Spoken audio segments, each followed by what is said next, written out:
A few years after my dad died, my mom realized she wasn't able to continue living in their home with all of the work involved, so decided with some reluctance that it was time to move into a retirement home. The first 2 years were fine until her health started declining. She was having falls, her suite was starting to get cluttered and messy, and she wasn't taking her medication properly. It was getting worrisome for my brothers and I. We paid for additional services, managing her meds, walking her dog, and housekeeping support, but it wasn't enough to keep her safe. We had reached the capacity of this home to provide the right level of care. When my mom first moved in, we helped with that process, but didn't establish a relationship with any of the staff there. My mom was seen as their customer. When we needed to have contact with the staff, it was primarily through email, not very relational. When we knew we needed to find a place with more care support, my brother, my mom's POA, sent a letter by email giving the current home 30 days notice. Still no phone call or a reach out. He had to send a follow-up to confirm that they received it.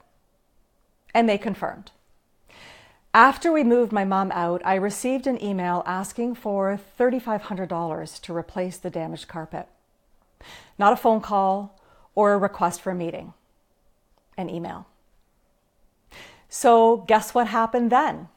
Remember, there's no relationship other than mostly email communication. I responded, I reacted, and I emailed back with all of the reasons that I felt this was an inappropriate ask. After 5 days or so, I received an email back saying they checked with their head office and they would not be charging us. And that was it. Now, can you imagine when people ask me what I thought of where my mom was living, what I tell them? I do mention they have a beautiful lobby and the suites are a really good size and the premises are palatial.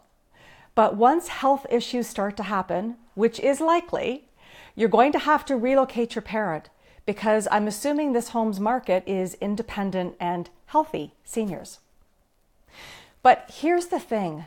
There were so many opportunities to build a relationship and have a connection with us as my mom's family, as her kids, even when my mom was living independently.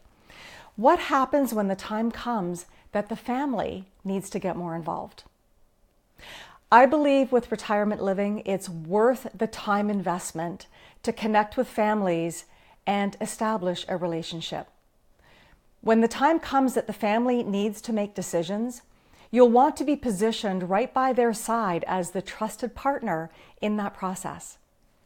The family may not be actively involved in the beginning, but as your residents' health condition or their needs change, likely that's when you'll see families becoming more involved.